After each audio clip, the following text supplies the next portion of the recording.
மந்திரம். அரா இவ ரதநாபௌ சம்ஹதா யத்ர நாட்யஹ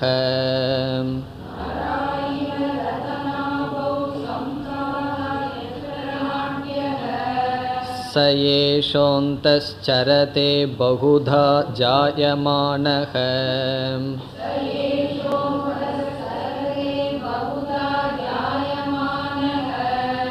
ஓமித்யேவம் த்யாயத ஆத்மானம்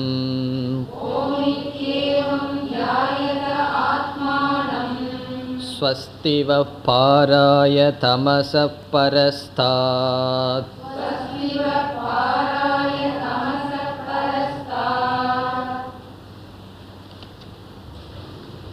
ஐந்தாவது மந்திரத்தில் ஈஸ்வர ஜீவ ஐக்கியத்தை கூறியதற்கு பிறகு இந்த ஞானத்தில் நிலை பெறுவதற்காக ஒரு சாதனை ஆசிரியர் கூறினார். அந்யா வாச்சக விமுஞ்சத. அந்யாகா என்றால் ஆத்ம விஷயத்திற்கு அப்பாற்பட்ட சொற்களை நாம் பேசுவதை விட வேண்டும். தேவையற்ற சொற்களை நாம் விட்டுவிட்டால் நாம் சாஸ்திரம் படிக்கும் பொழுது அந்த ஞானமானது மனதில் நிலை பெறும் என்று ஞானத்திலிருந்து ஞான நிஷ்டை வருவதற்காக மௌனம் என்றால் அனாத்ம விஷயமான பேச்சை விடுதல் சாதனையாக கூறினார். வானப்பிரஸ்த ஆசிரமத்தினுடைய முக்கியமான சாதனை ஜபம், மௌனம். ஜபம் செய்தல், உபாசனை செய்தல், அதற்கு துணையாக மௌனத்தை நாம் கடைபிடித்தல். பிறகு ஞான நிஷ்டைக்கும் இங்கு சாதனையாக ஆசிரியர் கூறினார். பிறகு ஆறாவது மந்திரத்தில் நிதித்தியாசனம் எப்படி செய்ய வேண்டும் என்று இங்கு காட்டினார். ஏஷக அந்தக சரதே. இந்த ஆத்மாவானது நம்முடைய மனதிற்குள் நகர்வது போல் இருக்கின்றது. எப்படி? பகுதா ஜாயமானக. விதவிதமான எண்ணங்களுடன் ஆத்மாவும் தோன்றியது போல் இருக்கின்றது. இந்த ஆத்மாவை என்ன செய்ய வேண்டும்? ஓமித்யேவம் ஆத்மானம் தியாயத. இந்த ஆத்ம தத்துவத்தை ஓங்காரத்தினுடைய துணை கொண்டு தியானம் செய்ய வேண்டும். ஆசிரியர் இங்கு ஓங்காரத்தினுடைய துணையை விளக்கவில்லை. ஓங்காரம் என்பது ஏற்கனவே கூறியது போல் வேதாந்த விசாரம். பல விதங்களில் சாஸ்திரம் விசாரம் செய்யும். 3 அவஸ்தைகளை எடுத்துக்கொண்டு, 5 கோஷங்களை எடுத்துக்கொண்டு, பிறகு 3 பிரபஞ்சங்களை, 3 ஷரீரம், இவைகளெல்லாம் எடுத்துக்கொண்டு விசாரம் செய்யும். அது போன்ற விசாரத்தில் இந்த ஆத்மாவை ஈடுபடுத்த வேண்டும். பிறகு இறுதியாக ஸ்வஸ்திவ பாராய தமஸ பரஸ்தாத். இங்கு ஆசிரியரானவர் மாணவருக்கு ஆசிர்வாதியை வணங்குகின்றார். ஆசிர்வாதம் எதற்கு என்றால் தமசக பரஸ்தாத் பாராய. அறியாமை என்கின்ற கரையை கடப்பதற்கு வக உங்களுக்கு ஸ்வஸ்தி ஆஷிகி, எங்களுடைய அனுக்கிரகம் அல்லது ஆசிகள். இனி 7வது மந்திரத்தை இப்பொழுது நாம் பார்க்க வேண்டும். யஸ் சர்வஜ்ஞ சர்வவித்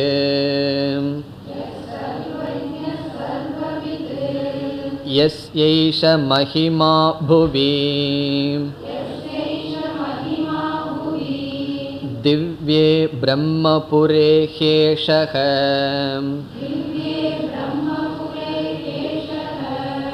व्योमन्यात्मा प्रतिष्ठितः.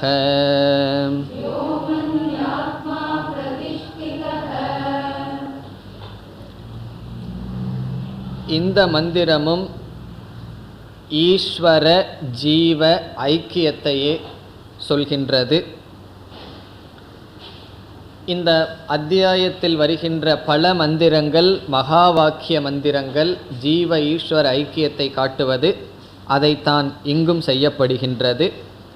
முதல் வரியில் ஈஸ்வரனுடைய லட்சணம் சொல்லப்படுகின்றது. இப்பொழுது முதல் வரிக்குள் செல்வோம். யக சர்வஜ்ஞக சர்வவித். யக என்றால் எந்த ஈஸ்வரன், எந்த பரமாத்மா, சர்வஜ்ஞக. சர்வஜ்ஞக என்றால் அனைத்தையும் அறிபவராக இருக்கிறாரோ. சர்வவித். சர்வவித் என்றாலும் அதே பொருள், அனைத்தையும் அறிபவர். யார் அனைத்தையும் அறிபவராக இருக்கின்றாரோ, இப்படியெல்லாம் கூறி அவர் நம்முடைய மனதில் இருக்கின்ற ஆத்மா என்று ஐக்கியம் சொல்லப்படும். இப்பொழுது அந்த பரமாத்மாவுக்கு 2 லட்சணம் சொல்லப்பட்டுள்ளது. ஒன்று சர்வஜ்ஞக, இனி ஒன்று சர்வவித். இலக்கணப்படி இந்த 2க்கும் ஒரே பொருள்தான். சர்வஜ்ஞக என்றால் அனைத்தையும் அறிபவர், சர்வவித் என்றாலும் அனைத்தையும் அறிபவர். வேத்தி ஜானாதி, இரண்டும் ஒரே பொருள். ஜானாதி என்றால் அறிபவன், அது ஞகங்கிற வார்த்தையிலிருந்து குறிக்கப்படுகின்றது. வித்துங்கிற பகுதியிலிருந்து வேத்தி, அறிபவன். ஆனாலும் இதற்கு வேறுபாடு இருக்கின்றது. உபனிஷத் எந்த அர்த்தத்தில் சர்வஜ்ஞக என்று கூறுகிறது என்றால், சர்வஜ்ஞக என்பது சாமானிய ஞானம், பொதுவான ஞானம், பொதுவான அறிவு.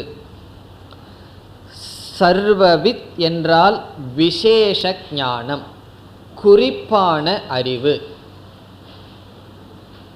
உதாரணம் பார்த்தால் நமக்கு புரிந்துவிடும்.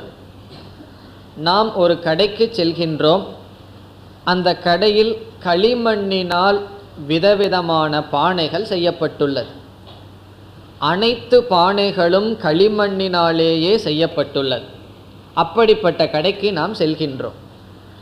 நாம் அங்கு கேட்கின்றோம், அந்த பானைக்கெல்லாம் பெயிண்ட் எல்லாம் அடித்து வச்சிருக்கு கலர் கலராக. அப்போ நம்ம கேட்கின்றோம், இந்த பானைகள் எதனால் செய்யப்பட்டது? அந்த கடையில் இருப்பவன் கூறுகின்றான், இவைகள் அனைத்தும் களிமண்ணால் செய்யப்பட்ட பானைகள். இப்பொழுது நாம் அந்த பானைகளை பொறுத்தவரையில் சர்வஜ்ஞனாக மாறிவிட்டோம். இப்போ சர்வஜ்ஞனா எனக்கு சாமான்யமாக தெரிகிறது, அனைத்து பானைகளும் இங்கு ஒரே ஒரு களிமண்ணினால் ஆனது. ஆனால் சர்வஜ்ஞனாக இருக்கின்ற நாம் ஒவ்வொரு பானை எப்படி செய்யப்பட்டது, எவ்வளவு அளவு இருக்கின்றது என்ற அறிவு நமக்கு இல்லை. அது இருக்க வேண்டிய அவசியம் இல்லை. ஆனால் அந்த பானைகளை செய்தவன் இருக்கின்றானே, அவனுக்கு நம்மை விட கொஞ்சம் அறிவு அதிகமாக இருக்கு. ஒவ்வொரு பானையினுடைய விசேஷத்தை அவனுக்கு தெரியும். இந்த பானை இதற்கு பயன்படுவது, இவ்வளவு அளவை உடையது என்று அவனுக்கு தெரியும். ஆகவே அவன் சர்வவித். இப்போ சர்வவித் என்றால் ஒவ்வொன்றையும் விசேஷமாக அறிபவன். சர்வஜ்ஞக என்றால் பொதுவாக சாமான்யமாக அறிபவன். இப்போ இதையவே நம்ம கொஞ்சம் சாஸ்திர வார்த்தையில் போட்டோம்னா, சர்வஜ்ஞக என்பது காரண ஞானம், சர்வவித் என்றால் காரிய ஞானம். இப்போ காரணத்தை பற்றிய பொதுவான அறிவு சர்வஜ்ஞக, ஒவ்வொரு காரியத்தை பற்றிய அறிவும் சர்வவித். அப்படி என்றால் இந்த உபநிஷத்தில் வித்யா 2ஆக பிரிக்கப்பட்டது, பராவித்யா அபராவித்யா. இப்போ ஈஸ்வரன் பராவித்யினுடைய அடிப்படையில் சர்வஜ்ஞக, அபராவித்யினுடைய அடிப்படையில் அவர் சர்வவித். இப்போ நம்ம சாஸ்திரம் படித்து ஞானத்தை அடைஞ்சோம் அப்படின்னா சர்வஜ்ஞனா மாற முடியுமா, சர்வவித்தா மாற முடியுமா? இப்போ சாஸ்திரமெல்லாம் படித்ததுக்கப்புறம் நமக்கு என்ன ஞானம் வரும்? சாமான்யமாக அனைத்தும் ஈஸ்வரன்கிற ஞானம் வரும். ஆகவே ஜீவர்களாக இருப்பவர்கள் சர்வஜ்ஞனாகத்தான் மாற முடியும். சர்வ வித்தாக இருப்பவர் ஈஸ்வரன். அந்த ஈஸ்வரன் சர்வ வித்தாக இருக்கார், சர்வஜனாக இல்லைன்னு சொல்ல முடியாது. அவர் சாமானிய ஞானத்தையும் உடையவர், பிறகு எக்ஸ்ட்ரா அதிகமாக விசேஷ ஞானத்தையும் உடையவர். அதனால தான் ரொம்ப பேர் சாஸ்திரம் படித்த உடனே ஞானிகள்னு சொன்னால் திரிகாலத்தையும் தெரியணும்னு எதிர்பார்ப்பார்கள். நீங்கள் தான் பெரிய ஞானியாச்சே, என் மனசில் இருக்கிறத சொல்ல வேண்டுதான்னு சில பேர் சொல்லுவார். ஒரு சிஷ்யன் குரு கிட்ட வருகின்றான், எனக்கு சந்தேகம் இருக்குன்னு சொல்கிறான், சொல்லிட்டு பேசாமல் இருக்கான். குரு கேட்குறா, சந்தேகத்தை சொல்லுப்பான்னு. நீங்கள் தான் ஞானியாச்சே, என்னுடைய மனசில் இருக்கிற சந்தேகத்தை சம்சாரத்தை கண்டுபிடிச்சி நீங்களே பதில் சொல்லுங்கன்னு சொன்னால், அந்த குருவை சிஷ்யன் எதுக்கு மாற்றிக்கிட்டார்னு சொன்னால், இந்த வெட்டினரி டாக்டராக மாற்றியாச்சு. அந்த வெட்டினரி டாக்டர்கிட்ட தான் இந்த மிருகங்களெல்லாம் தன்னுடைய குறைய சொல்லாது, அது டாக்டரே கஷ்டப்பட்டு கண்டுபிடிக்கணும். இப்போ மனிதர்கள் இருக்கிற டாக்டர்கிட்ட போனால் நம்ம சொல்ல முடியும், எனக்கு தலைவலி வயிற்று வலின்னு சொல்ல முடியும். ஆகவே குரு இனி ஒருத்தருடைய மனசில் இருக்கிற எண்ணங்களை எல்லாம் தெரிஞ்சுக்கணுங்கிற அவசியம் கிடையாது. அப்படி ஒரு அறிவு இருந்தால் அது அபரா வித்யா, அது சர்வவித். அந்த அறிவு அவசியம் இல்லை. ஏன் அவருக்கு தெரியாதுன்னு சொன்னால், அவருடைய எண்ணமே பொய்ன்னு நினச்சிட்டு இருக்கார். அவருடைய மனசையே மித்தியான்னு புரிஞ்சதுக்கப்புறம் இனி ஒரு மனசில் என்ன எண்ணங்கள் ஓடணுங்கிற அவசியம், அந்த ஞானமெல்லாம் நமக்கு வேண்டாம். யாராவது கொடுக்குறாங்கன்னு சொன்னாலும் கூட நம்ம வேண்டான்னு சொல்லிடுவோம். நம்ம ஒரு மனசை அறிகிறதுலையே அவ்வளவு கஷ்டப்பட்டுட்டு இருக்கோம். இனி மற்றவர்களுடைய மனசையெல்லாம் அறிஞ்சிட்டு சம்சாரத்தை வளர்த்த வேண்டாம். ஆனால் ஈஸ்வரன் சர்வவித். காரணம் என்ன? அவர் உபாதான காரணமாக இருப்பதனால். ஆகவே ஈஸ்வரன் மட்டும் எப்படி சர்வவித்தா இருக்காருங்கிற கேள்வி வரும்பொழுது நம்மளுடைய பதில் என்ன? ஈஸ்வரனுக்கு மட்டும் எல்லாம் தெரியுது. ஏன்னு சொன்னால், ஈஸ்வரன் நிமித்த காரணம் மட்டுமல்ல, ஈஸ்வரனே அனைத்துமாக இருப்பதனால்.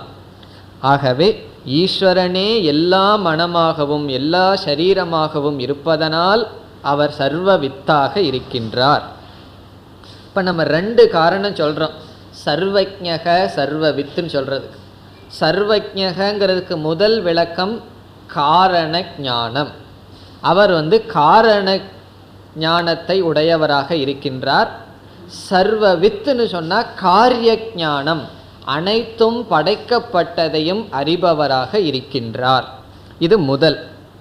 இனி இரண்டாவது விளக்கம், சர்வஜ்ஞகன்னு சொன்னால் நிமித்த காரணம், சர்வவித் என்றால் உபாதான காரணம். இப்போ இந்த ஸ்டேஜில் உபாதான காரணத்தை எல்லாம் நான் இங்கே விளக்கிட்டு இருக்கக்கூடாது. காரணம் என்ன? பல முறை நாம் பார்த்து விட்டோம். அவர் உபாதான காரணம் என்றால் எல்லா மனம், எல்லா இந்திரியங்கள், எல்லா சரீரம், பஞ்சபூதம் அனைத்தும் ஈஸ்வரனாக இருப்பதனால் ஒவ்வொரு மனதுக்குள்ளும் அவர் இருந்து கொண்டு அறிந்து கொண்டு இருக்கின்றார். ஆகவே ஈஸ்வரனுக்கு தெரியாமல் நம்ம ஒரு காரியத்தையும் செய்ய முடியாது. காரணம் என்ன? நமக்கு தெரியாமல் நம்ம ஒரு காரியத்தை செய்ய முடியுமா? நம்ம உலகத்துக்கு தெரியாமல் எதையாவது செஞ்சிடலாம். ஆனால் ஒரு ஆளுக்கு தெரியாமல் ஒரு காரியத்தை செய்ய முடியாது. அது நம்மளுடைய அறிவுக்கு தெரியாமல் எந்த காரியத்தையும் செய்ய முடியாது. அந்த அறிவுக்கு சாட்சியாக ஈஸ்வரன் இருக்கின்றார், ஒவ்வொரு அறிவுக்கும் சாட்சியாக இருக்கின்றார். ஆகவே சர்வவித். ஆகவே யவன் யக சர்வஜ்ஞக சர்வவித், யார் எல்லாவும் காரணத்தையும் காரியத்தையும் அறிந்திருக்கிறார்களோ. இனி உபனிஷத் விளக்குகின்றது அந்த ஈஸ்வரனை பற்றி. யஸ்ய புவி ஏஷக மகிமா. யஸ்ய என்றால் எவருடைய, புவி என்றால் இந்த உலகத்தில், எவருடையது, எவருக்கு இந்த உலகத்தில், ஏஷக மகிமா. ஏஷக என்றால் நாம் அனுபவிக்கின்ற இந்த மகிமை. இங்கு மகிமா என்றால் விபூதி என்று பொருள். இந்த விபூதின்னா என்னன்னு தெரிஞ்சுக்கணும். கீதை படிக்காமல் விபூதின்னு சொன்னால் நெத்தியில் வைக்கிற விபூதின்னு வச்சுக்குவோம். இங்கே விபூதி என்றால் பெருமை, குளோரி, சிறப்பு என்று பொருள். இந்த விபூதி என்றால் என்ன? பகவத்கீதையில் 10வது அத்தியாயத்துக்கே விபூதி யோகம்னு பேர். அதை நம்ம படித்தோம் அப்படின்னா என்ன படிக்கிறோம்? அந்த முழு அத்தியாயத்திலேயே பகவான் என்ன செய்கின்றார், இந்த உலகத்தில் சிறப்பான ஒரு பொருளை எடுத்துக்கிறார். அந்த பொருளை எடுத்துட்டு அது என்னை சார்ந்ததுன்னு சொல்கிறார். பாண்டவர்களுக்குள்ள நான் அர்ஜுனனாக இருக்கேன், மற்றவர்களை ஏமாத்துகிற சூதாட்டத்துக்குள்ளேயும் நான் சூதாட்டமாக இருக்கின்றேன், மாசங்களில் மார்கழியாக இருக்கின்றேன் என்று இந்த பிரபஞ்சத்தில் உள்ள மேலான பொருள்களை எல்லாம் எடுத்துக்கொண்டு பகவான் என்ன செய்கிறார், நானாக இருக்கின்றேன் நானாக இருக்கின்றேன்னு ஒரு முழு அத்தியாயத்தை பயன்படுத்துகின்றார். அதற்கு எங்கே விதைன்னு சொன்னால் இந்த இடத்துல தான். உபனிஷத்து ஒரே வரியில் சொல்லிடுது, அதை பகவான் ஒரு அத்தியாயத்தில் சொல்கின்றார். உபனிஷத்து இங்கே என்ன சொல்கின்றது, ஏஷக மகிமா, எவனுடையது இந்த மகிமையோ என்று கூறுகின்றது. அதனுடைய பொருள் என்ன, இந்த உலகத்தில் இருக்கின்ற அனைத்து மகிமையும் ஈஸ்வரனுடைய மகிமை. நாம் இந்த உலகத்தில் என்னென்னலாம் அனுபவிக்கின்றோமோ, பெருமை இருக்கின்றதோ, அதெல்லாம் ஈஸ்வரனுடைய பெருமை, அது ஈஸ்வரனை சார்ந்தது. இதை தெரிகிறதுனால என்ன பிரயோஜனம், எல்லா பெருமையும் ஈஸ்வரனுடையதுன்னு தெரிகிறதுனால என்ன பிரயோஜனம். இப்போ ஒருவர் இருக்கார், அவருக்கு நல்லா பாட முடியுதுன்னு வச்சுக்குவோம், நல்ல குரல் இருக்குது, அறிவு இருக்குது. இப்போ அந்த குரல் யாருடையது, அது ஈஸ்வரனுடைய குரல். இந்த அறிவு வரும்பொழுது இந்த அகங்காரம் மமகாரம் எல்லாம் நம்மை விட்டு போகும். இது நான் பாடுகிறேன், அல்லது சில பேர் நல்லா சிந்திக்கிறாங்கன்னு வச்சுக்குவோம், இந்த அறிவு என்னுடையது, அல்லது ஏதாவது ஒரு க்ளோரி நம்மகிட்ட இருந்ததுன்னு சொன்னால் அது ஈஸ்வரனுடையது என்று புரிந்து கொண்டால்தான் அந்த நிமித்தமான கர்வம் அகங்காரமெல்லாம் நமக்கு வராது. ஆகவே பகவத்கீதையில் பகவான் சொல்கிறதுக்கு ஒரே ஒரு காரணம், எதெல்லாம் என்னுடைய க்ளோரி, நான் ஈட்டியது, என்னுடைய பெருமைன்னு நீ நினச்சிட்ருக்கிறையோ அதையெல்லாம் எனக்கு கொடுத்துருன்னு சொல்கிறார் பகவான். இதை உபனிஷத் இங்கு கூறுகின்றது. இந்த உலகத்தில் இருக்கின்ற மகிமைகள் அனைத்தும் ஈஸ்வரனை சேர்ந்தது. நம்ம சாஸ்திரம் படிக்கிறோம், நமக்கு புரிகின்றது, கண்ணு பார்க்குது, காது கேட்குதுன்னு சொன்னாமே எல்லாமே க்ளோரி தான். காரணம் அது இல்லாத இருக்கிறதையும் நாம் பார்க்கின்றோம். ஆகவே வாழ்க்கையில் எதெல்லாம் நாம் அனுபவிக்கின்றோமோ, மேன்மையாக இருக்கின்றதோ, அனைத்தும் ஈஸ்வரனுடையது. அதை உபனிஷத் கூறுகின்றது. புவி, இந்த பிரபஞ்சத்தில் ஏஷக மகிமா, இந்த மகிமையெல்லாம் அவனை சார்ந்தது, அவனுடையது. இப்போ முதல் வரியில் அந்த ஈஸ்வரனுடைய தத்துவம் விளக்கப்பட்டது. இந்த உலகத்தில் உள்ள அனைத்து மகிமையும் யாருடையதோ, யார் சர்வஜனாகவும் சர்வவித்தாகவும் இருக்கின்றானோ அவன் எங்கு இருக்கின்றான், அவன் எப்படிப்பட்டவனாக இருக்கின்றான். இனி இரண்டாவது வரியில் அந்த ஈஸ்வரனே ஆத்மாவாக இருக்கின்றது என்று ஐக்கியப்படுத்தப்படுகின்றது. எங்கு இருக்கின்றான், திவ்யே பிரம்மபுரே ஏஷக வியோமன்யாத்மா பிரதிஷ்டிதக. ஏஷக ஆத்மா பிரதிஷ்டிதக. ஏஷக ஆத்மா என்றால் இந்த ஆத்மா, பிரதிஷ்டிதக என்றால் வீற்றிருக்கின்றார், அமர்ந்திருக்கின்றார், வெளிப்படுகின்றார். வீற்றிருக்கின்றார்னு சொன்னால் வெளிப்படுகின்றார், பிரதிஷ்டிதக. இப்போ யக ஏஷக, யார் ஈஸ்வரனாக இருக்கின்றாரோ அவரே இந்த ஆத்மாவாக வீற்றிருக்கின்றார். இப்போ வீற்றிருக்கின்றார்னு சொன்னால் அல்லது வெளிப்படுகின்றார்னு சொன்னால் எங்கின்னு சொல்லணும். அதை உபனிஷத் கூறுகின்றது. திவ்யே பிரம்மபுரே. இங்கு பிரம்மபுரம் என்பது நம்முடைய மனதை குறிக்கின்றது. பிரம்மபுரம் அந்த கரணம், ஹிருதயம். இப்போ பிரம்மபுரம் சொன்னால் ஹிருதயத்தை குறிக்கின்றது. நம்ம ஹிருதயத்தை உபனிஷத் பிரம்மபுரம்னு சொல்லுது. புறம்னு சொன்னால் ஒரு வீடு அல்லது ஒரு நகரம். பிரம்மபுரம்னு சொன்னால் பிரம்மத்தினுடைய வீடு. நம்மெல்லாம் வீடு கட்டினோம்னா என்ன செய்கிறோம், பெருசாக நம்ம பேரை போட்டு வச்சிடறோம் இல்லையா. அந்த பேரை பார்த்துட்டோம்னா இந்த ஆள் அந்த பேரை உடையவர் அந்த வீட்டுக்குள்ளே இருப்பார்னு அர்த்தம். ஆகவே பிரம்மபுரம்னா பிரம்மம் என்ற பெயரை உடைய வீடு எது? நம்முடைய ஹிருதயம். அதனுடைய பொருள் என்ன? அந்த ஹிருதயத்துக்குள் இந்த பிரம்மத்தை நாம் அறிய முடியும். இப்போ பிரம்மபுரே என்றால் ஹிருதயத்தில் பிரதிஷ்டிதக வீற்றிருக்கின்றார். அது எப்படிப்பட்ட ஹிருதயமா? திவ்யே. திவ்யே என்றால் திவ்யமான, மேலான, உயர்ந்த. எதுக்கு பிரம்மபுரம்? நம்முடைய ஹிருதயத்துக்கு எப்படி திவ்யம்ங்கிற தகுதி வந்தது? மேலான ஒருவர் இருந்தால் அந்த இடமே திவ்யமான இடம். இப்போ கோவில் இருக்கின்றது, அதுவும் செங்கல்ல தான் கட்டியிருக்கோம், ஆனால் கர்ப்பகிரகம்னு சொல்கிறோம், மேலான இடம்னு சொல்கிறோம். காரணம் என்ன? அங்கு ஈஸ்வரனை பிரதிஷ்டை செய்வதனால். இப்போ ஒரு இடத்துக்கு எப்போ மதிப்பு வருதுன்னு சொன்னால் அந்த இடத்தில் இருப்பவர்களால் மதிப்பு வருகின்றது. அதனால தான் சாமிஜி சொல்வார்கள், ஒரு பில்டிங் ஆசிரமங்கிற தகுதிக்கு வராது, அது அந்த ஷேப்பில் வேணால் கட்டலாம். குரு எங்கே இருக்காரோ அது ஆசிரமம். இப்போ குரு குலம்னு என்ன? குரு இருக்கிற இடம்தான் குருகுலம். அந்த இடத்தினால் அந்த இடத்திற்கு ஆசிரமம், அவரினால் அந்த இடத்திற்கு அந்த மேன்மை வருகின்றது. எப்பொழுதுமே அப்படித்தான். மேலான பொருள் இருந்தால் அந்த பொருளோடு சேர்ந்ததும் அதற்கு தகுந்த மதிப்பை அடையும்.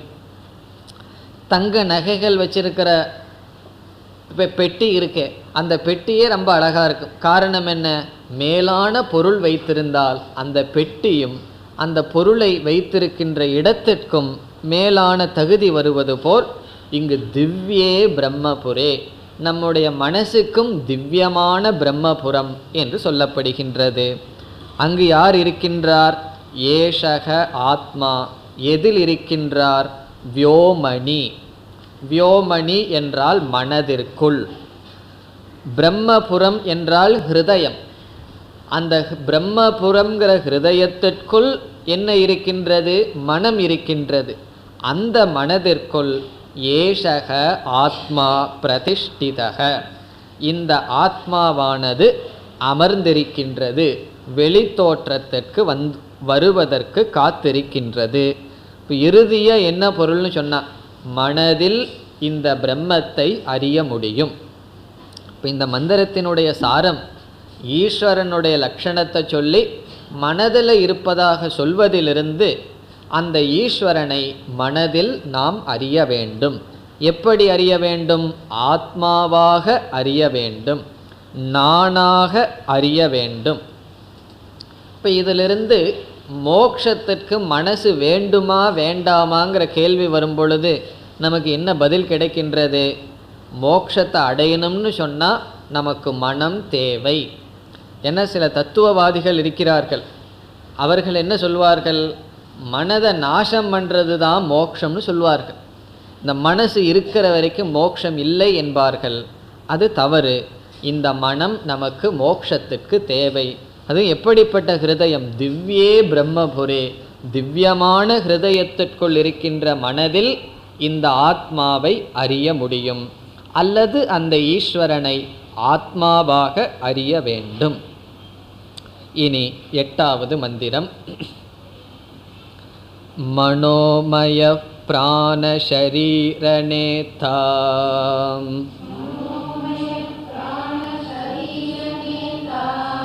பிரதிஷ்டிதோன்னே ஹிருதயம் சந்நிதாய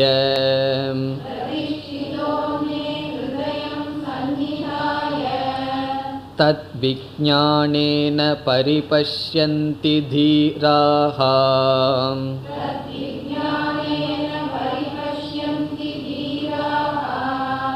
ஆனந்த ரூபம் அமிர்தம் யத் விபாதி.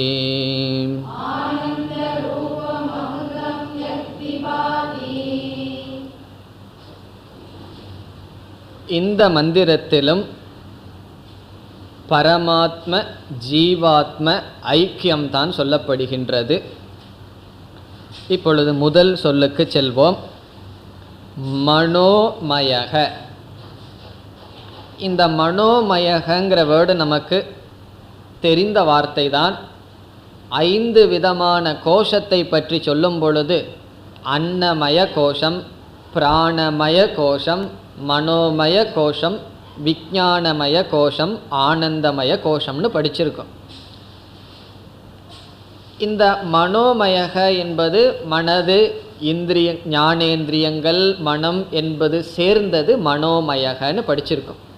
அது சாதாரணமாக கோஷகங்கிற வார்த்தையோட சேர்த்து நம்ம படிச்சிருக்கோம். இப்போ அன்னமய கோஷக, பிராணமய கோஷக.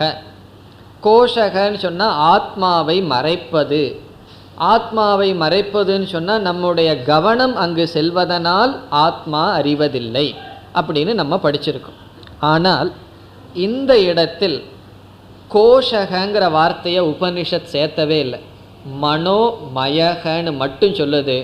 ஆகவே இங்கு மனோமயக என்பது பரமாத்மாவுக்கு ஒரு பெயர். இங்கே மனோமயகன்னு சொன்னால் பரமாத்மாவை குறிக்கின்றது. சாதாரணமாக மனோமயகன்னா பரமாத்மாவை குறிக்காது, மனசை தான் குறிக்கும். இங்கு மனோமயக என்றால் பரமாத்மாவை குறிக்கின்ற சொல்.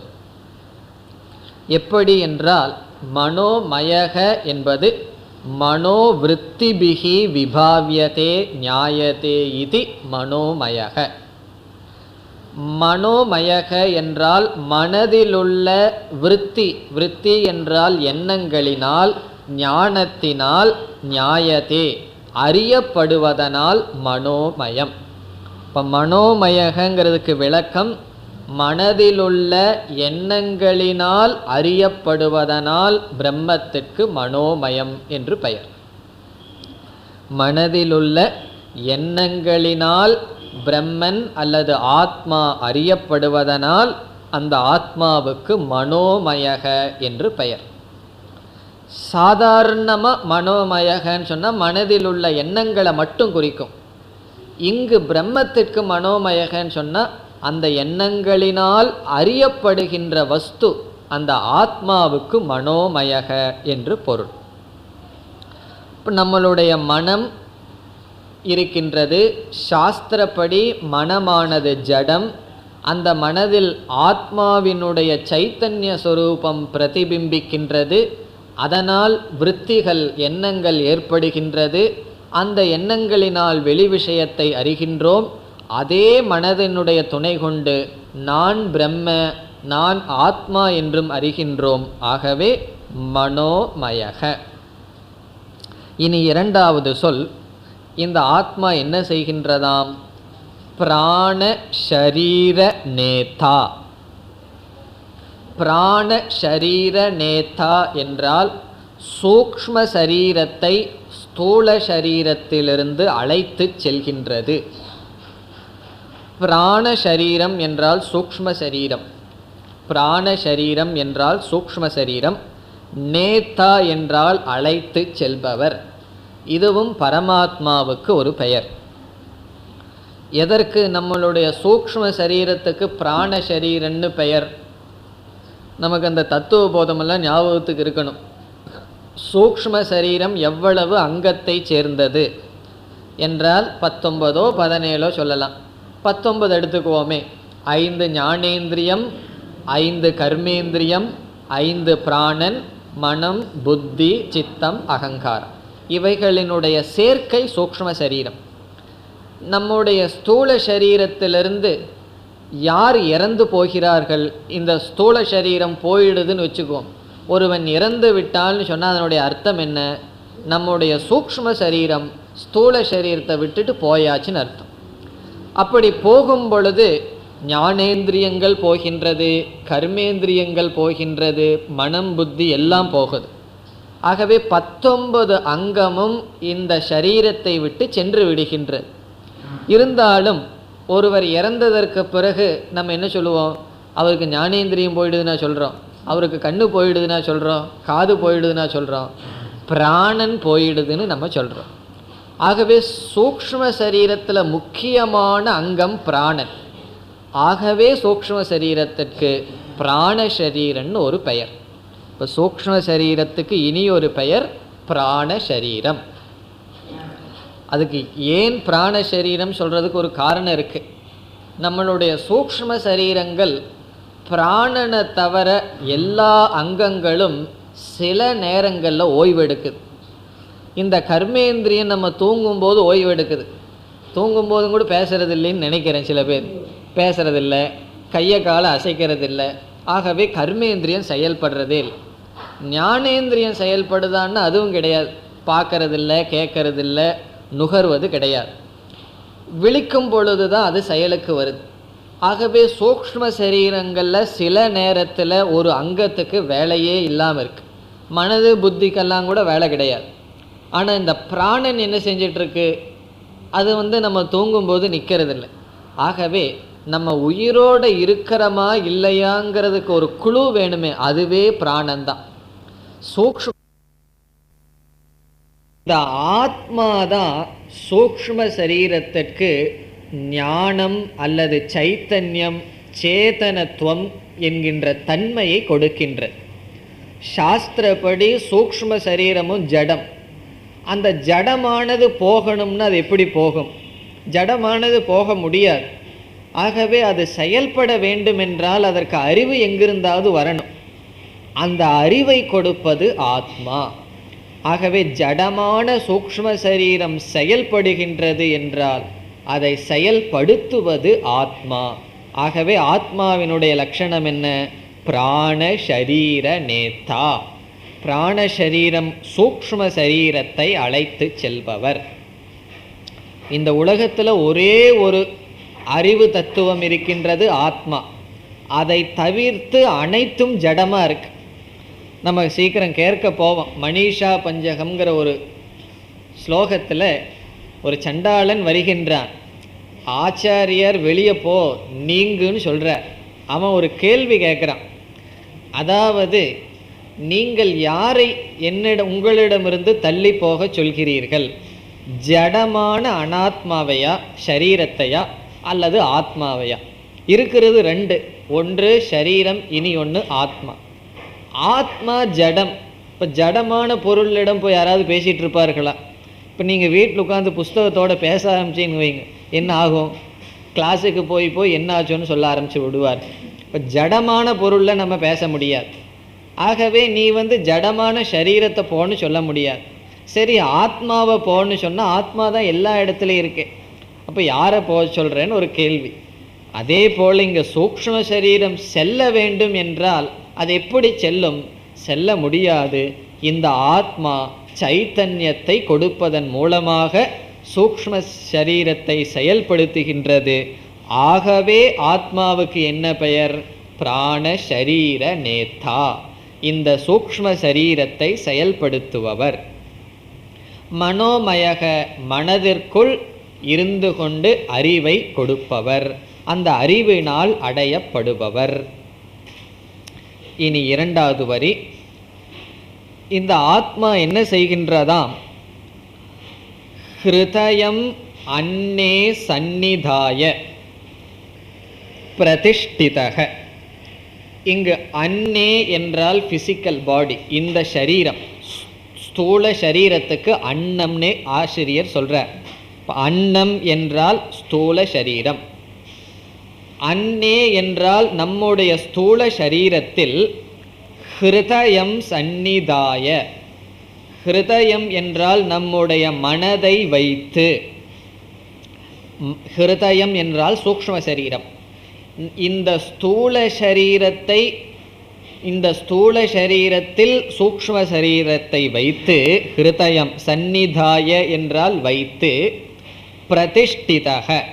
பிரதிஷ்டிதக என்றால் அந்த மனதில் இந்த ஆத்மாவானது வெளிப்படுகின்றார். இந்த அன்னே, இந்த நம்முடைய ஸ்தூல சரீரத்தில், உடலில் நம்முடைய மனதை வைத்து அந்த மனதிற்குள் வெளிப்படுகின்றார். இதனுடைய பொருள் என்ன? நம்மளுடைய ஸ்தூல சரீரத்துக்குள்ள சூக்ஷ்ம சரீரம் இருக்கின்றது, அந்த சூக்ஷ்ம சரீரத்திற்குள் ஆத்மா இருக்கின்றது. இதுதான் இதன் இரண்டாவது வரியின் சாரம். பிறகு மூன்றாவது வரியில் தத் விஞ்ஞானேன தீராகா பரிபஷ்யந்தி. இதெல்லாம் யாருக்கு தெரியுது? எல்லாம் கண்ணுக்கு தெரியாத விஷயத்தை சொல்லிட்டு இருக்கிறீர்களே என்றால், தீராகா பரிபஷ்யந்தி. தீரர்கள் தான் இந்த தத்துவத்தை பார்க்கிறார்கள். தீரர்கள் என்றால் சாதன சதுஷ்டய சம்பன்னக, அதிகாரித்துவத்தை உடையவர்கள், தகுதியை உடையவர்கள். உபனிஷத்துக்கு பிடிச்ச வார்த்தை தீரகங்கிற வார்த்தை.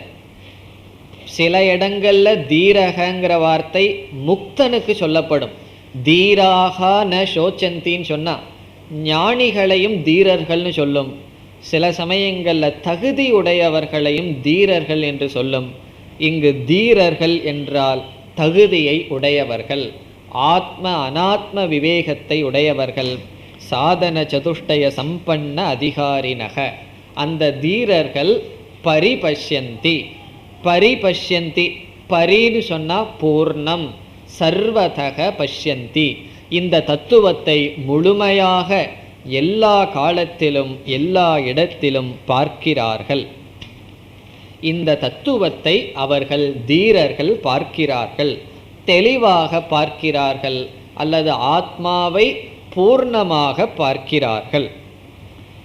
ஆமாம், அவர்களெல்லாம் எப்படி பார்த்தார்கள், எதனால் பார்க்க முடிந்தது? தத் விஞ்ஞானேன. தத் விஞ்ஞானேன, தது என்றால் ஆத்ம தத்துவம். தது ஆத்ம தத்துவத்தை விஞ்ஞானேன அறிந்ததனால், ஆத்ம தத்துவத்தை அறிந்ததனால் அவர்கள் முழுமையாக பூர்ணமாக பரிபஷ்யந்தி பார்க்கிறார்கள். இதில் விஞ்ஞானேனங்கிறதுக்கு சங்கரர் மிக அழகா 2 வார்த்தைகள் சொல்றார். அது நல்லா இருக்குங்கிறதுக்காக அதை இப்பொழுது எடுத்து பார்ப்போம். விஞ்ஞானேன என்றால் அறிவினால். அதற்கு 2 அடைமொழி சங்கரர் கொடுக்கின்றார். ஒன்று சாஸ்திர ஆச்சாரிய உபதேச ஜெனித விஞ்ஞானேன. சமஸ்கிருதம் படிக்காமையே நமக்கு புரியும். சாஸ்திர ஆச்சாரிய உபதேச ஜெனித விஞ்ஞானேன. அதாவது சாஸ்திரம் ஆச்சாரிய இவர்களினுடைய உபதேசத்தினால் வந்த அறிவினால், குரு சாஸ்திர உபதேசத்தினால் அடைந்த அறிவினால். இப்போ சாஸ்திர ஆச்சாரிய உபதேச ஜெனித விஞ்ஞானேன பரிபஷ்யந்தி. அவர்கள் சாஸ்திரத்தினுடைய குருவினுடைய துணையை நாடி இந்த ஞானத்தை அடைகிறார்கள். பிறகு சாஸ்திரத்தினுடைய துணையை நாடியவர்கள் எல்லாருமே இந்த ஞானத்தை அடைந்து விடுகிறார்களான்னு கிடையாதுன்னு சொல்றார். தானும் சில தகுதிகளை வளர்த்தி கொண்டார்கள். அப்படி வளர்த்தி கொண்ட மனதினால் பார்க்கிறார்கள். இப்போ 2 சொல்றார் சங்கரர்.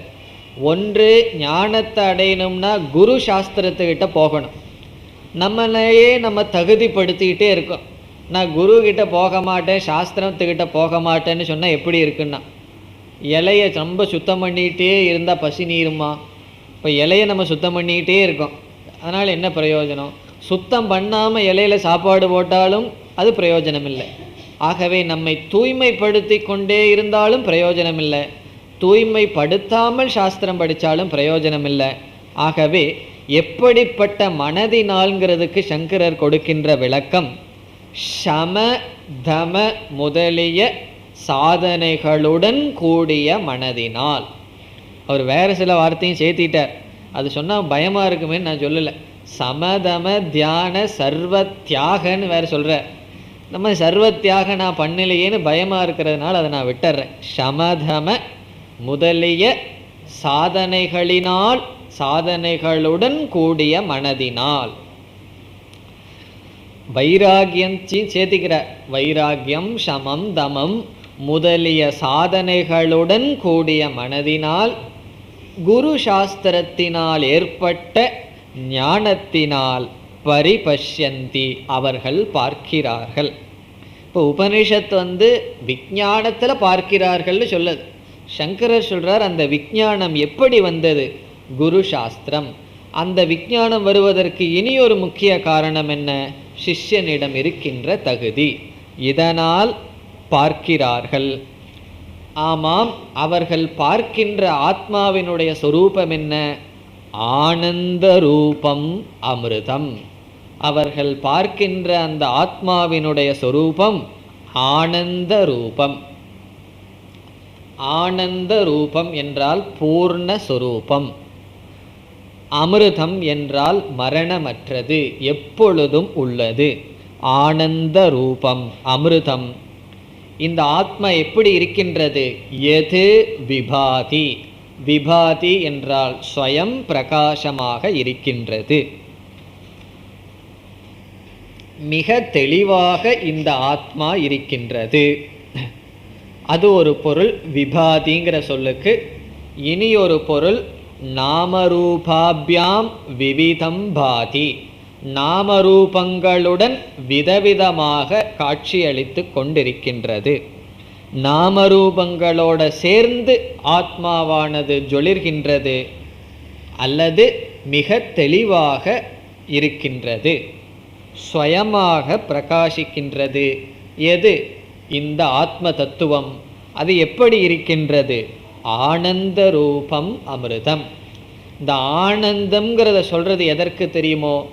பிரயோஜனத்தை காட்டுறது. நான் ஆத்மாவை தெரிஞ்சிருக்கேன், தெரிஞ்சுக்கிட்டு ரொம்ப சோகமாக இருக்கேன்னு சொன்னால் அது எப்படி இருக்கும்? நான் ஆத்மாவை ஆனந்த ரூபமாக தெரிந்துள்ளேன், பூர்ணமாக தெரிந்துள்ளேன் என்பதை காட்டுவதற்காக அப்படிப்பட்ட ஆனந்த ரூபம் அமிர்தமான ஆத்மாவை யார் பார்க்கிறார்கள்? தீரர்கள் எங்கும் எப்பொழுதும் பார்க்கிறார்கள். இனி அடுத்த மந்திரத்தில் பல ஸ்ருதி வருகின்றது. 9. வித்யதே ஹ்ருதய கிரந்திஹி சித்யந்தே சர்வ சம்சயாஹ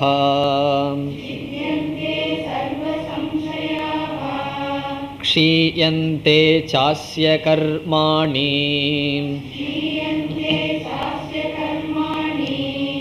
தஸ்மின் திருஷ்டே பராவரே.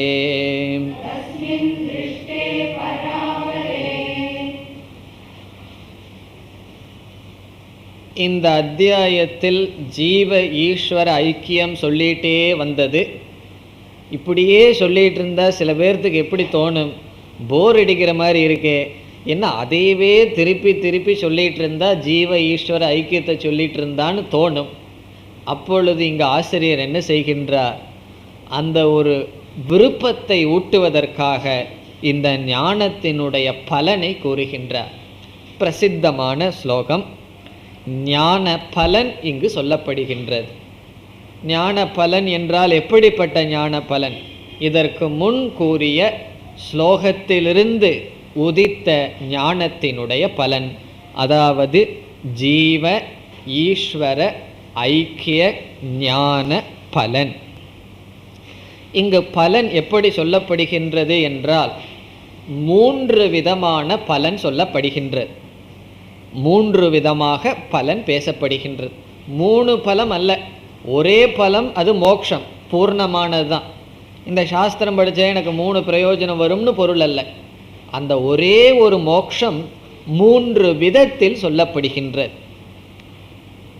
இந்த சாஸ்திரம் மோக்ஷம் என்கின்ற பிரயோஜனத்தை விதவிதமாக கூறும். ஒவ்வொரு உபனிஷத்தில் பார்த்தோம்னா பிரயோஜனம் ஒவ்வொரு விதமாக சொல்லப்படும். காரணம் என்னவென்றால் ஒவ்வொருத்தருக்கும் ஒவ்வொரு விதமான சம்சாரம் இருக்குது. ஆகவே அந்தந்த சம்சாரத்திலிருந்து நிவர்த்தி ஆகணும்னு சொன்னால் ஒவ்வொரு விதமாக சொல்லி ஆகணும். இப்போ சில பேர்த்துக்கு பயங்கிறது சம்சாரம் அதிகமாக அனுபவிக்கப்படும். இப்போ உபனிஷத்து என்ன சொல்லுது? அபயம் பிரதிஷ்டாம் விந்ததே, அபயம் பிராப்தோசி ஜனகன்னு சொல்லி மோட்சத்தையே அபயம்னு சொல்லும். இப்போ சில பேர்த்துக்கு இந்த மனசில் ஆசை போகவே போகாமல் இருக்கும். அப்போ உபனிஷத்து என்ன சொல்லும்? மனதில் இருக்கின்ற ஆசைகள் எல்லாம் போயிடும், அது பிரயோஜனமாக சொல்லும். இப்போ சில பேர்த்துக்கு ஹிருதயம் ரொம்ப ஒரு பிடிச்சிரு கயிறு போட்டு கட்டின மாதிரி இருக்கும். அந்த ஹிருதயத்தில் ஒரு லூஸே இருக்காது. அந்த ஹிருதயம் அவ்வளவு டைட்டாக இருக்கும். அவங்களுக்கு உபனிஷத் சொல்கின்றது வித்யதே ஹிருதய கிரந்திகி என்று ஒவ்வொரு விதத்தில் பிரயோஜனம் கூறப்படும். இங்கு என்ன பிரயோஜனம்? 3 பிரயோஜனம் என்னவென்று பார்த்துவிட்டு மந்திரத்திற்குள் செல்வோம். முதல் பிரயோஜனம் கிரந்தி பேதக. கிரந்தி என்றால் முடிச்சு, நாட், முடிச்சு. ஒரு முடிச்சானது அவிழ்க்கப்படுகின்றது. அவிழ்க்கப்படுதுன்னு கூட சொல்ல, சில சின்ன நூல் முடிச்சு போடுதுன்னு வச்சுக்குவோம். நம்ம அவுத்துட்டு இருக்கிறதுக்கு நேரமோ பொறுமையோ இருக்காது. என்ன செய்வோம்? கட் பண்ணி விட்டுருவோம். பித்தியதே, அப்படி அந்த நாட், அந்த முடிச்சானது வெட்டப்படுகின்றது. பித்தியதே, அந்த முடிச்சுன்னா என்னன்னு பார்க்கணும். அது நம்ம விளக்கத்தில் பார்ப்போம். இனி இரண்டாவது பிரயோஜனம் சம்சய நாசக. சந்தேகங்கள் அனைத்தும் சென்றுவிடும். சந்தேக நிவர்த்தி, சம்சய நாசக. இரண்டாவது கோணத்தில் சொல்லப்படுகின்றது. நம்ம 3 பிரயோஜனம்னு சொன்னால் தப்பாக போயிடும். மோட்சத்துக்கு 3 பிரயோஜனம் அல்ல, 3 விதத்தில் அந்த மோட்சம் சொல்லப்படுகின்றது, அல்லது ஞான பலம் சொல்லப்படுகின்றது. இனி மூன்றாவது கர்ம நாசக. கிரந்தி பேதக, சம்சய நாசக, கர்ம நாசக. சில பேர்த்துக்கு இதையும் சொல்லி ஆகணும். சில பேர்த்துக்கு இந்த பிறவியில் நம்ம எப்படிங்கிறத பற்றி பிரச்சனையே இல்லை, எனக்கு அடுத்த பிறவி இருக்கக்கூடாதுன்னு சில பேர் சொல்லுவார்கள். இந்த பிறவியில் நீ எப்படி இருக்கோ அது நான் எப்படியோ இருந்துட்டு போகிறேன். ஆகவே அவர்களுக்கு கர்ம நாசத்தை சொல்லி ஆகணும். கண்டிப்பாக உன்னுடைய கர்மமெல்லாம் நாசமாயிரும், அடுத்த பிறவியில் நீ பிறக்க மாட்டேன்னு சொல்லி ஆகணும். ஆகவே கர்ம நாசக. இப்போ இந்த கிரந்தி பேதம்னா என்ன, சம்சய நாசகனா என்ன, கர்ம நாசகனா என்னன்னு கொஞ்சம் விளக்கமாக பார்ப்போம். இதெல்லாம் விளக்க வேண்டிய ஸ்லோகம் அல்ல, இருந்தாலும் எதுக்கு நம்ம விளக்கமாக பார்க்குறோம்? மோக்ஷத்தை நம்ம நல்லா புரிஞ்சுக்கிற அளவு, சம்சாரத்தை நம்ம நல்லா உணர்கிற அளவு தான் இந்த சாஸ்திரத்தில் நமக்கு ஈடுபாடு வரும். சம்சாரம்னா என்னன்னு தெரிஞ்சாதான் அதிலிருந்து விடுதலை அடைவதற்கு முயற்சி பண்ணுவோம். மோக்ஷம்னா என்னன்னு நம்ம தெரியலன்னு வச்சுக்குவோம், இந்த சாஸ்திரத்தில் அவ்வளோ ஸ்ரத்த வராது. ஆகவே இந்த மோக்ஷத்தை நம்ம பார்ப்போம். இப்போ முதல்ல கிரந்தி பேதகன் உபனிஷத் சொல்லுது. வித்யதே ஹிருதய கிரந்திகி. நம்ம ஹிருதயத்தில் உள்ள கிரந்தி முடிச்சானது அவிழ்க்கப்படுகின்றது, வெட்டப்படுகின்றது. இங்க கிரந்தி என்பதற்கு 2 பொருள் கொடுக்கப்படுகின்றது. ஒன்று அஞ்ஞானம், இனி ஒன்று காமக. இப்போ கிரந்தின்னு சொன்னால் ஒன்று அஞ்ஞானம், இனி ஒரு பொருள் காமக. அப்படி என்றால் இந்த முடிச்சானது அவிழ்க்கப்படுகின்றதுன்னு சொன்னால் அறியாமையானது நீக்கப்படுகின்றது என்று பொருள். இப்போ இந்த முடிச்சினுடைய வேலை என்ன? 2 பொருளை சேர்த்து வைப்பது தான் முடிச்சு. அதே போல் அஞ்ஞானத்தை ஒரு கிரந்தியாக சொன்னோம்னு சொன்னால் இந்த அஞ்ஞானம் என்ன செய்யுது? 2 ஆளை ஒரே இடத்துல சேர்த்து வைக்கின்றது. அந்த 2 பேர் யார்? ஆத்மாவையும் அனாத்மாவையும் ஒன்றாக காண்பிப்பது தான் அஞ்ஞானம். இந்த அறியாமை இருக்கிற வரைக்கும் ஆத்மாவும் அனாத்மாவும் வேறாவே நமக்கு தெரியாது, 2ம் ஒன்றாகி விடுகின்றது. ஆகவே ஆத்ம அனாத்மாவை ஒன்றாக காட்சியளிக்க வைக்கும் அஞ்ஞானம், அறியாமை வித்யதே. அந்த அறியாமையானது நீங்குகின்றது.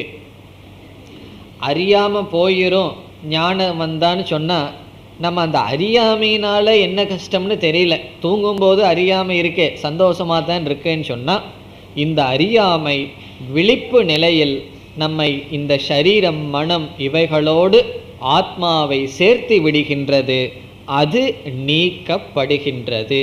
அது முதல் விளக்கம். இரண்டாவது காமகன்னு சங்கரர் சொல்றார். அறியாமைன்னு வேற இடத்துல சொல்றார், இந்த இடத்துல சங்கரர் காமகன்னு சொல்றார். காமகன்னு சொன்னா ஆசைகள். இந்த மனதில் இருக்கின்ற ஆசைகள் எல்லாமே நீங்கிவிடும் என்று சொல்லப்படுகின்றது. எதனால்? இந்த ஞானத்தினால். இப்போ ஆசை நமக்கு எப்பொழுது நீங்கும்? நம்ம ஒரு பொருள் மீது ஆசைப்படுகின்றோம். ஒரு ஐஸ்கிரீம் சாப்பிடலாம்னு ஆசைப்படுறோம்னு வச்சுக்கோ. இந்த ஆசை எப்பொழுது நீங்கும்? அந்த பொருளை நாம் அனுபவித்தவுடன் இந்த ஆசையானது நீங்கிவிடும். அது எப்பொழுது? தற்காலிகமாக நீங்கும், ஒரு 2 மணி நேரத்துக்கு தான் நீங்கும், அப்பொழுது நீங்கிவிடும். அல்லது சாப்பிடணும்னு ஆசை இருக்கு, பிறகு கொஞ்ச நாளைக்கு பிறகு வேறொரு ஆசை அல்லது அதே ஆசை மீண்டும் திரும்பி வருகின்றது. இந்த ஆசை இருக்கின்ற வரை நம்மளுடைய மனசில் ஒரு நிறைவு இருக்குமா? இப்போ நமக்கு ஆசை மனசில் இருக்கு, ஆசை இருக்கிற வரைக்கும் நிறைவு இருக்காது. ஆசை நீங்கியதற்கு பிறகு நான் அதை அனுபவித்து விட்டேன்னு ஒரு மன நிறைவு வரும். இப்போ யாருக்குமே மனசில் ஆசையை வச்சுக்கலாங்கிற ஆசையே கிடையாது. இப்போ எல்லாத்துக்கும் என்ன ஆசை? ஆசையை நீக்கணுங்கிற ஆசை தான். அதனால தான் ஒரு ஆசை வந்ததுன்னா கஷ்டப்பட்டாவது அந்த ஆசையை நீக்கிறதுக்கு அதை அனுபவிக்க முயற்சி பண்ணுறோம். அப்போ நம்ம என்ன பண்ணிகிட்ருக்கோம்? மனசில் ஆசை வரும்பொழுது, ஒவ்வொரு ஆசை வரும்பொழுதும் இயற்கையாக ஆசையை நீக்கிறதுக்கு முயற்சி பண்ணுறோம்.